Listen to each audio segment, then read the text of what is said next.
Alhamdulillah, alhamdulillahi rabbil alamin. Nahmaduhu wa nasta'inu wa nastaghfiru wa natubu ilaih.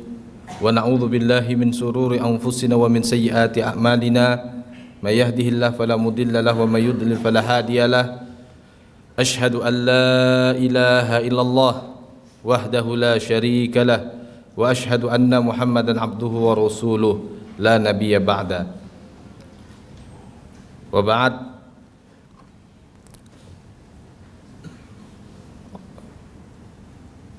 Ayuhal hadirun, usikum wa iyaya bitaqwallah.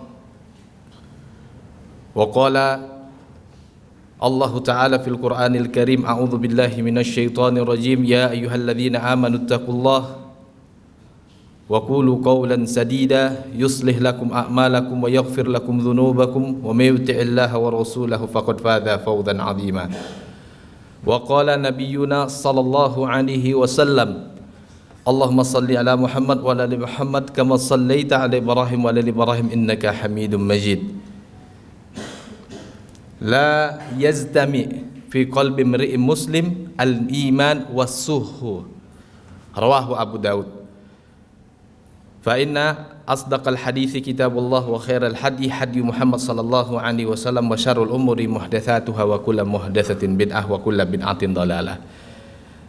Ayyuhal hadirun, jamaah Jumat yang dimuliakan Allah, ba'da tahmid, setelah kita memuji mengagungkan Allah Subhanahu wa taala, nahmaduhu bi kulli hamdin, kita puji Allah Subhanahu wa taala dengan segala pujian yang cocok layak untuk Allah Subhanahu wa taala.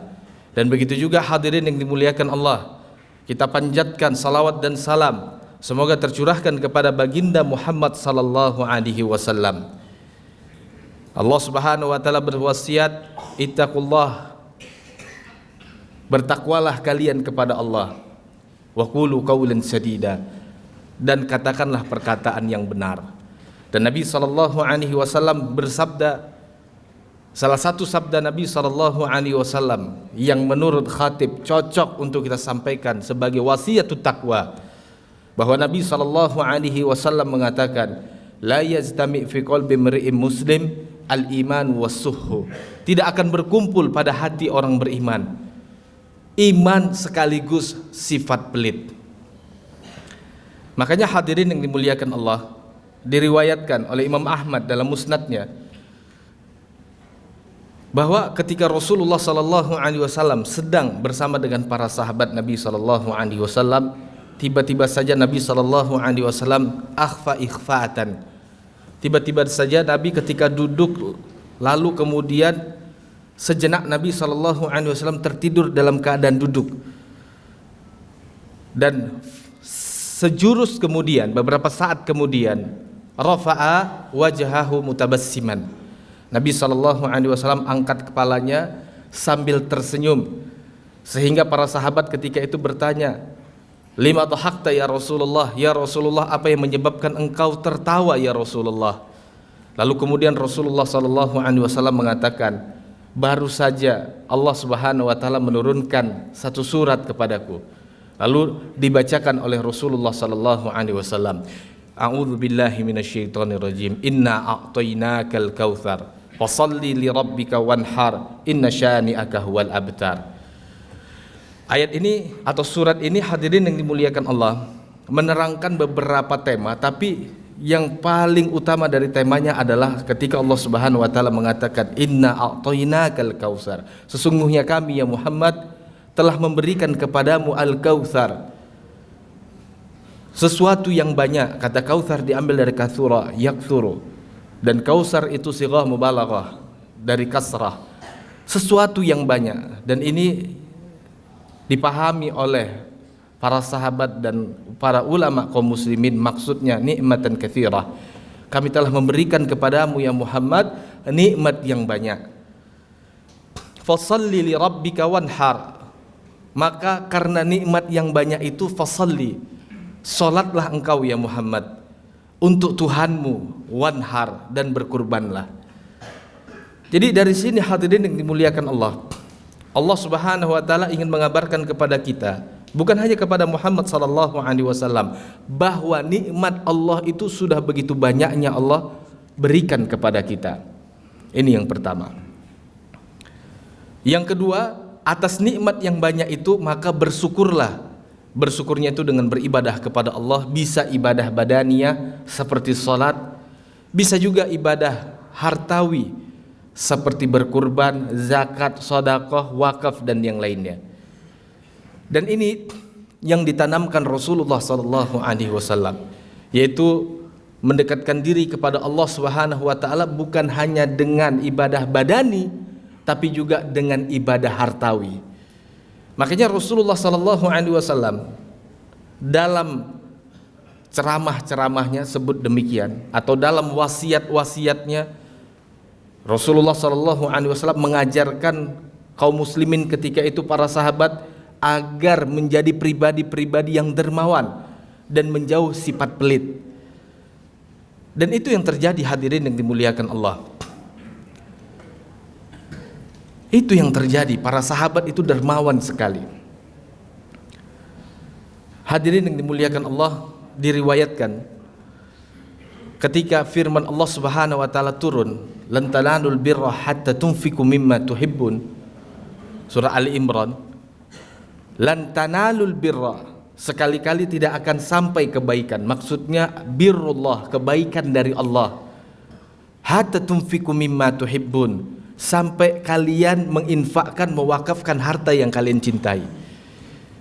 Imam Al-Qurtubi rahimahullahu ta'ala dalam tafsirnya mentahrid atau mendatangkan sebuah riwayat, pada saat itu ada orang fakir di Madinah, mantan budak Nabi SAW, Zaid bin Al-Harithah.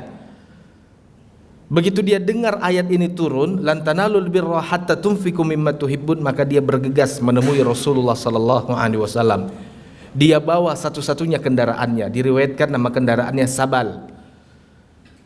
Sampai di hadapan Nabi SAW, Nabi tahu kalau Zaid bin Al-Harithah ingin mewakafkan satu-satunya kendaraannya. Itulah yang menyebabkan kemudian Nabi diriwayatkan berpaling, menghindar.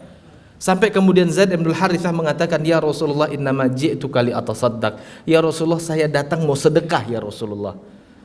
Akhirnya sedekahnya atau wakafnya Zaid bin Al-Harithah diterima oleh Rasulullah sallallahu alaihi wasallam.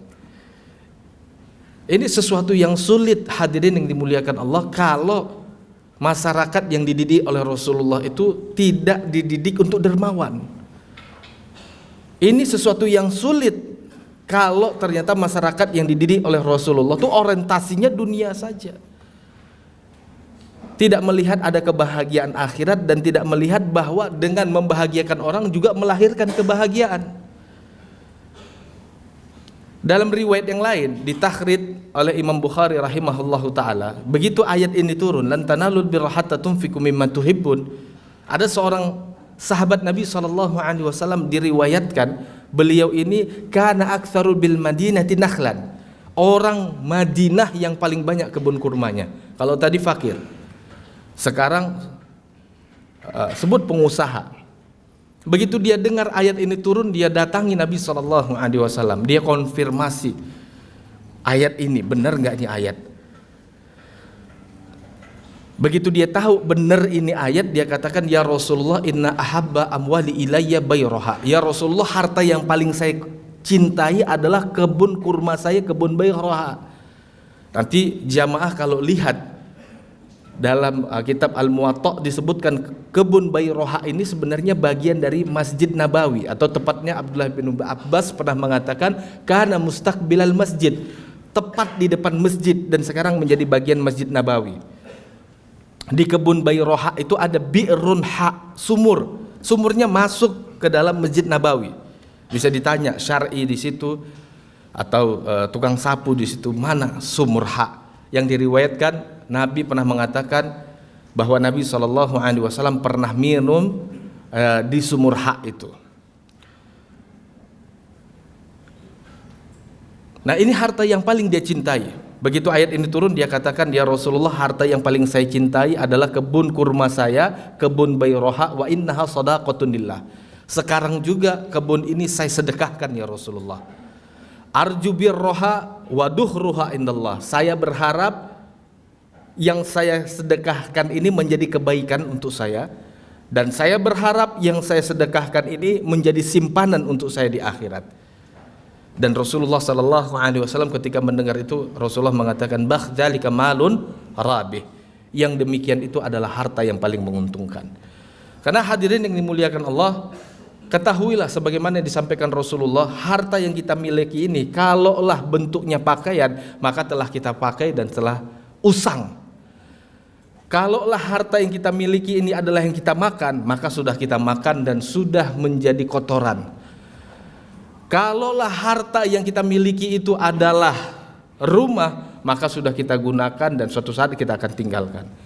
Tapi kalau harta yang kita gunakan itu ternyata kita gunakan di jalan Allah untuk mencari ridhonya Allah, membahagiakan sesama, ketahuilah harta itu akan menjadi simpanan kita nantinya. Itulah sebabnya hadirin yang dimuliakan Allah, dahulu kenapa orang-orang fakir, orang-orang miskin berbondong-bondong menyatakan keislaman dan mereka pengen banget masuk Islam? Karena dulu hadirin yang dimuliakan Allah, dengan ajaran Nabi SAW tentang harta, orang-orang itu tidak dieksploitir. Dan Nabi SAW berulang kali mengecam tuh perilaku orang-orang Arab jahiliyah. Bahkan turun ayat-ayat yang mengecam perilaku Arab jahiliyah, yang mereka melihat masyarakat itu terbagi dua, masyarakat merdeka dan masyarakat budak. Jadi dulu di zaman Nabi itu ada kelas orang-orang merdeka dan kelas budak. Dikecam itu oleh Al-Qur'an. Wailul likulli humazatil lumazah alladzi jama'a malahu wa 'addadah yahsabu anna malahu akhladah kalla la yumbadzanna fil hutamah. Atau ayat-ayat atau surat-surat yang senilai atau senada dengan ayat ini. Dulu orang-orang Arab jahiliyah itu yang mereka merasa dirinya kaya itu ngerasa kalau orang miskin tuh nggak ada apa-apanya, apalagi udah miskin budak lagi. Dia ngerasa kalau budak itu tidak memiliki hak atas dirinya sendiri. Itulah sebabnya dahulu Bilal itu merasa kalau dia masuk Islam dia termanusiakan, dan dengan rasa bahagia gara-gara dia menyatakan Islam lalu kemudian dia disiksa, dia tetap merasa bahagia karena dia ngerasa walaupun disiksa begitu beratnya, dia dianggap sebagai manusia seutuhnya. Umayyah bin Khalaf ketika itu menyiksa Bilal karena Bilal menyatakan keislaman, dibawa ke tengah gurun, diletakkan di atas tubuhnya batu, tapi Bilal itu bahagia dengan mengatakan ahad, ahad, ahad. Sebuah simbol Bilal ingin mengatakan, saya bukan budak siapapun, saya adalah budaknya Allah Subhanahu wa taala. Enggak ada yang berhak atas diri saya kecuali Allah dan saya sendiri. Datang kemudian Abu Bakar ketika mendengar Bilal disiksa oleh Abu Bakar, kemudian Abu Bakar tahu kelemahan orang Arab jahiliyah itu cuan. Kalau bini bisa dijual, mungkin dijual sama dia. Maka Abu Bakar datang nawarin agar Bilal dimerdekakan, dikasih uang sekian, diterima Umayyah bin Khalaf, kemudian Bilal merdeka. Orang-orang Arab jahiliyah itu ngerasa orang miskin tuh nggak ada nilainya, maka mereka punya kebiasaan lumazah dan humazah. Mereka suka membuli, mengumpat, baik mengumpatnya di hadapan orang-orang atau di belakang orang, baik umpatannya pakai mulut ataupun pakai isyarat tubuh. Alladzi jama'a mala wa 'addadah, mereka kerjaannya itu ngumpulin harta sebanyak-banyaknya, dihitung setiap hari harta. Sehingga ketika dia ngitung harta mulu, akhirnya otaknya itu delusi. Dia punya penyakit kejiwaan, yahsabu anna malahu akhladah. Dia berpikir dengan harta yang banyak itu dia bakal akhladah, bakal kekal, hartanya bakal bisa mengekalkan dia. Dia berpikir kalau duitnya itu bisa dia pakai untuk berobat, kalau konteksnya kita ke Singapura, sehingga usianya bisa bertambah jadi 90 tahun bahkan 100 tahun. Dia nggak ingat bahwa sejatinya dia adalah budak dari Allah Subhanahu wa taala dan nyawanya ada di genggaman Allah.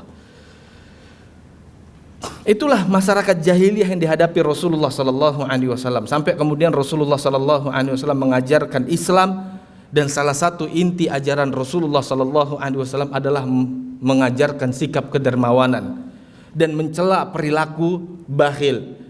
Sampai turun ayat, hadirin yang dimuliakan Allah, bukan 1-2 ayat. Nanti bisa dicek dalam surah Al-Hadid ayat 23 sampai 24. Allah mengatakan wallahu la yuhibbu kulla mukhtalin fakhur.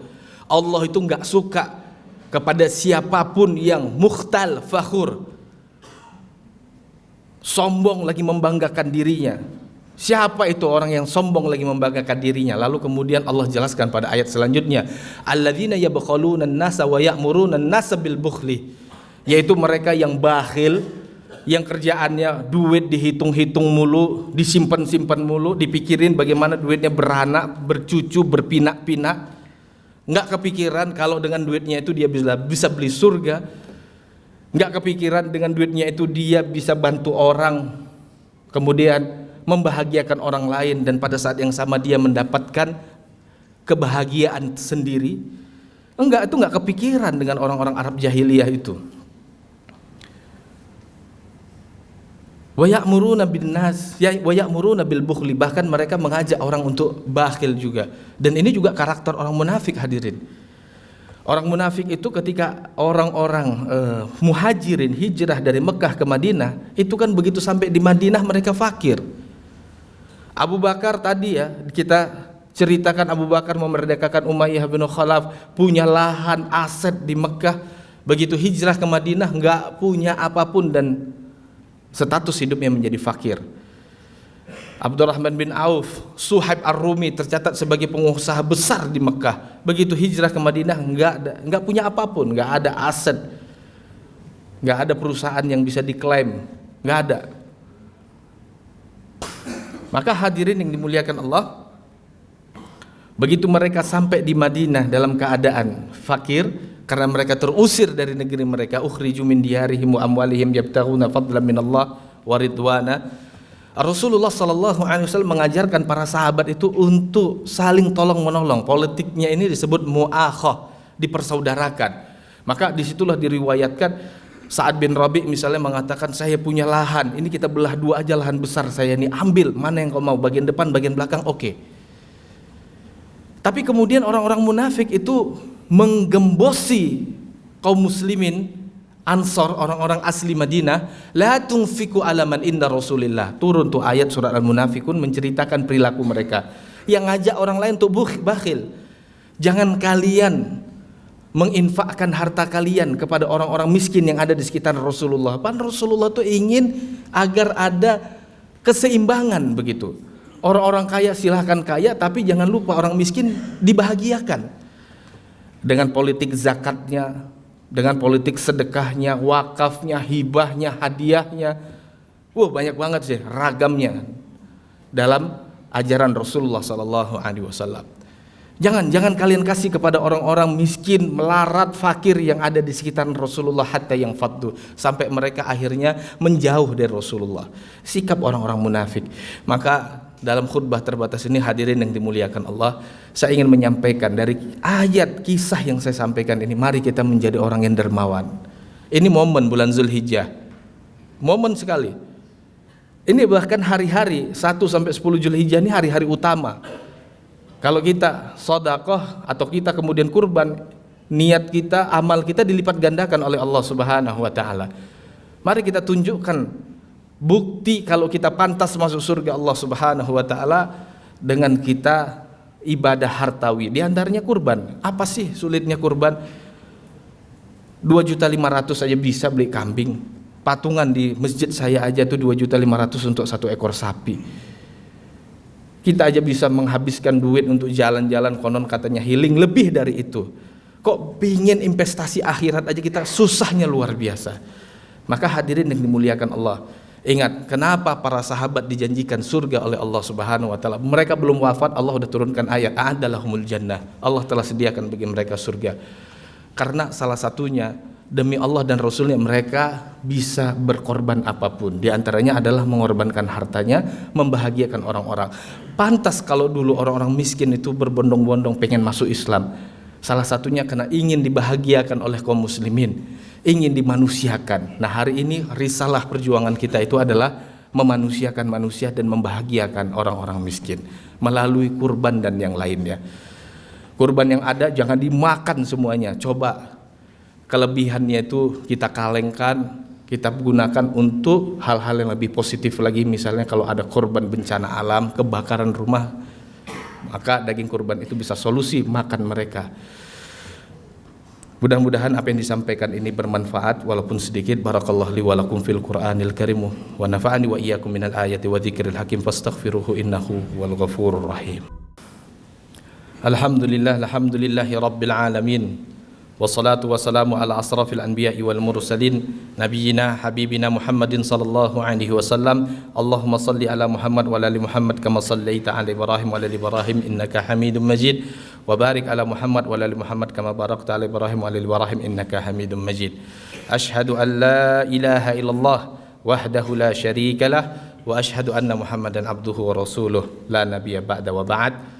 Ayuhal hadirun, usikum wa iyaya bitaqwallah. Qala Allah Ta'ala fil Qur'anil Karim, a'udzu billahi minasyaitonir rajim. Ya ayyuhalladzina amanu taqullah wal tanzur nafsum ma qaddamat lighad. Hadirin jamaah Jumat yang dimuliakan Allah, dalam khutbah kedua ini khatib setelah tahmid memuji Allah, salawat kepada Nabi, sekali lagi berwasiat kepada hadirin dan kepada saya khususnya. Yang pertama, agar kita senantiasa bertakwa kepada Allah, menjadi hamba Allah sebenar-benarnya, sehingga kita layak dapat ridho dan jaminan masuk surga. Yang kedua, hadirin yang dimuliakan Allah, saya juga berwasiat terutama kepada diri saya sendiri dan kepada hadirin sekalian. Mari kita berbekal. Allah ingatkan tadi, wal tanzur nafsum ma qaddamat lighad, dan hendaklah masing-masing jiwa memperhatikan bekalan apa yang telah ia siapkan. Nanti masing-masing kita yang paling pasti adalah pasti merasakan maut. Gak ada yang selamat dari kata maut. Makanya Allah katakan kullu nafsin dha'iqatul maut. Yang bernapas, yang bernyawa pasti ketemu dengan sesuatu yang paling yakin dari kehidupan kita, yaitu al-maut. Sudah siap gak kita ketika malaikat terakhir datang cabut nyawa kita, lalu kemudian kita diletakkan di kubur yang dingin itu? Siap gak kita? Sudah siap gak kita dengan al-as'ilah allati tuwajjihuna, soal-soal atau pertanyaan-pertanyaan yang akan dihadapkan kepada kita, termasuk bagaimana kita menghabiskan usia kita. Sudah siap nggak kita akan merasakan nanti di mana dibangkitkan, diletakkan di mahsyar, ngantri, digambarkan Rasulullah, orang pada ngantri, panasnya luar biasa, digambarkan oleh Rasulullah seolah-olah tuh matahari ada di atas ubun-ubun kita. Siap nggak kita menghadapi hari-hari itu? Siap nggak kita nanti ketika kita diletakkan di mizan, di timbangan, maka ditimbang-timbang amalan baik buruk kita? Siap nggak kita nanti ketika dihisap, semua catatan amalan buruk kita ditampakkan? Siap nggak kita menghadapi itu semua? Oleh karena itu hadirin yang dimuliakan Allah, udah tinggalkan deh sesuatu yang tidak membuat kebaikan akhirat kita, dan fokus untuk kebaikan akhirat kita. Kita tiap hari udah ngerasakan kebahagiaan, nikmat yang luar biasa. Udah saatnya kita kemudian bersyukur dengan cara tunduk kepada Allah. Satu aja nikmat yang diajarkan Rasulullah pantas kita untuk syukuri. Apa? Setiap hari kita itu merasakan kematian kecil. Makanya kata Rasulullah, begitu bangun kita bersyukur kepada Allah. Alhamdulillahilladzi ahyana ba'dama amatana wa ilaihin nusur. Alhamdulillah, segala puji bagi Allah yang telah menghidupkan kita setelah Allah sebelumnya matikan kita. Artinya tidur kita itu dipahami Allah dan Rasulullah sebagai kematian. Itulah yang disebut para ulama dengan kematian kecil. Dan setiap harinya kita dapat nikmat, dihidupkan kembali dari mati kecil itu. Pantas kita bersyukur. Dan sebaik-baik syukur, hadirin yang dimuliakan Allah, adalah ketundukan kita. Tunduk badani kita dan tunduk hartawi kita. Dan di bulan Zulhijjah ini ya kita nggak bisa haji misalnya karena tidak dapat kesempatan pada tahun ini atau belum dipanggil oleh Allah tahun ini. Nah, kita fokus dengan ibadah-ibadah di Zulhijjah di negeri kita, di antaranya berkurban. Tahu nggak hadirin yang dimuliakan Allah jamaah sekalian, Rasulullah itu pernah diriwayatkan ketika beliau haji itu 100 ekor budna. Nahar Rasulullah SAW bimi'ati budnatin. Rasulullah pernah kurban itu dengan 100 ekor onta budna. Onta budna itu onta yang usianya 5 tahun menuju 6 tahun. Asumsi aja satu ekornya 25 juta. Kali 100 2 miliar, 2,5 miliar ya. 2,5 miliar tuh Rasulullah pernah kurban itu. Dermawannya luar biasa. Padahal Rasulullah dijamin masuk surga. tapi jangan dikira dermawannya. Maka kita pada tahun ini minimal kambing lah, kambing sayur, kambing kacang, kambing priangan, berat-berat 20 kilo boleh. Domba tidak disyaratkan 1 tahun, cukup sitatul ashur wa akthar, 6 bulan lebih boleh. Domba 6 bulan lebih itu paling modal 1 juta sekian, bisa kurban, bisa beli surga. Maka mudah-mudahan Allah Subhanahu wa taala mudahkan kita jadi dermawan, dan Allah Subhanahu wa taala jadikan kita bagian dari ahli surga. Selanjutnya hadirin yang dimuliakan Allah, mari kita berdoa kepada Allah Subhanahu wa taala. Mudah-mudahan doa kita pada hari yang mulia ini, di waktu yang mulia ini, dikabulkan oleh Allah Subhanahu wa taala. Bismillahirrahmanirrahim. Alhamdulillahirabbil alamin, hamdan syakirin, hamdan na'imin, hamdan yuwafi ni'amahu wa yukafi mazidahu. Rabbana walakal hamdu hamdan katsiran thayyiban mubarakan fih. Allahumma ighfir lil muslimina wal muslimat wal mu'minina wal mu'minat al ahya' minhum wal amwat ya qadiyal hajat. Rabbana ighfir lana wa li ikhwanina alladhina sabaquna bil iman wa la taj'al fi qulubina ghillan lil ladzina amanu innaka antal ghafurur rahim. Ya Allah, ampuni orang-orang beriman sebelum kami. Ya Allah, ampuni ya Allah guru-guru kami, orang-orang tua kami, ibu kami, bapak kami, orang-orang yang telah mendakwahkan agama ini, para pendiri Jam'iyat Muhammadiyah seperti Kiai Ahmad Dahlan, Kiai Ibrahim dan yang lain-lainnya. Tauladan kami, ampuni mereka, rahmati mereka, kasihi mereka ya Allah, masukkan kami dan mereka ke dalam surgamu ya Allah. Ya Allah, ya Allah, jangan kau jadikan dalam hati kami ya Allah rasa dengki kepada sesama kaum muslimin ya Allah. Ya Allah, jangan kau jadikan dalam hati kami ini rasa iri, heket kepada sesama kaum muslimin ya Allah. Bersihkan hati kami dari noda-noda kemunafikan, dari noda-noda kekafiran dan yang lain-lain ya Allah. Rabbana ansur ikhwanana fi kulli makan ya Allah. Rabbana ansur ikhwanana fil Palestin ya Allah. Rabbana ansur ikhwanana ya Allah fi Indonesia aidan ya Allah. Ya Allah, tolonglah saudara-saudara kami dimanapun mereka berada ya Allah. Ya Allah, tolonglah saudara-saudara kami di Palestina ya Allah. Tolong mereka ya Allah, jangan sampai mereka musnah dan tidak tersisa dari mereka lagi ya Allah. Tolonglah ya Allah kaum muslimin dimanapun berada, khususnya di negeri kami juga ya Allah. Selamatkan kami dari fitnah kefakiran, fitnah kebodohan, dan dari fitnah-fitnah keburukan lainnya ya Allah. Rabbana rzuq birra auladina waj'alhum salihin ya Allah, waj'alhum mimma yad'u ila sabilik ya Allah. Ya Allah, rezekikan kami bakti anak-anak kami ya Allah. Jadikan anak-anak kami anak-anak yang saleh, anak-anak yang mendakwahkan agama ini, anak-anak yang melanjutkan perjuangan kami di Jam'iyah Muhammadiyah ini ya Allah. Anak-anak yang bukan hanya anak biologis kami, tapi anak ideologis kami ya Allah. Jangan sampai mereka jadi orang-orang keder, nggak tahu jalan orang tuanya ya Allah. Ya Allah, ya Allah, Allah maghnina bihalalikan haramika ya Allah. Ya Allah, kayakan kami dari yang halal, jauhkan kami dari yang haram ya Allah. Rabbana atina fid dunya hasanah wa fil akhirati hasanah wa qina adzabannar. Wa sallallahu ala nabiyyina Muhammad wa akhiru da'wana anil hamdulillahi rabbil alamin. Aqimis shalah.